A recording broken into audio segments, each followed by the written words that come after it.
En ce temps-là, la mère de Jacques et de Jean, fils de Zébédée, s'approcha de Jésus avec ses fils Jacques et Jean, et elle se prosterna pour lui faire une demande. Jésus lui dit, que veux-tu? Elle répondit, ordonne que mes deux fils que voici siègent l'un à ta droite et l'autre à ta gauche dans ton royaume. Jésus répondit, vous ne savez pas ce que vous demandez. Pouvez-vous boire la coupe que je vais boire? Ils lui disent, nous le pouvons. Il leur dit, ma coupe, vous la boirez. Quant à siéger à ma droite et à ma gauche, ce n'est pas à moi de l'accorder. Il y a ceux pour qui cela est préparé par mon Père. Les 10 autres qui avaient entendu s'indignèrent contre les deux frères. Jésus les appela et dit, vous le savez, les chefs des nations, les commandants, maîtres, et les grands font sentir leur pouvoir. Parmi vous, il ne devra pas en être ainsi. Celui qui veut devenir grand parmi vous sera votre serviteur, et celui qui veut être parmi vous, le premier sera votre esclave. Ainsi, le Fils de l'homme n'est pas venu pour être servi, mais pour servir, et donner sa vie en rançon pour la multitude.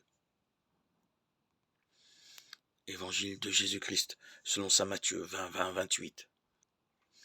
Ici, Jésus énonce pour tous ses disciples présents et à venir un principe fondamental, qui est à contre-courant de la pratique de tous les pouvoirs humains. Car comme les apôtres, nous sommes tous animés par une tendance à exercer un pouvoir sur les autres.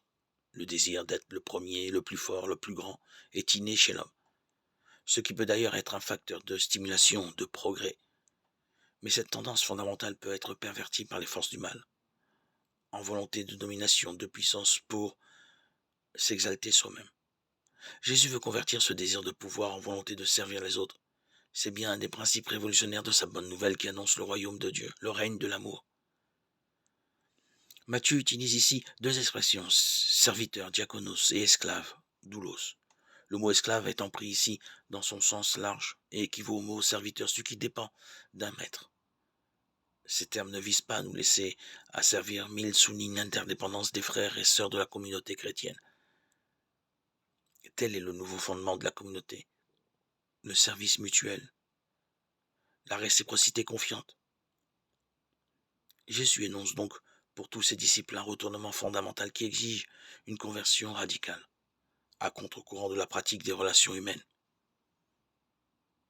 Une nouvelle manière d'être dont Jésus se présente comme la référence exemplaire.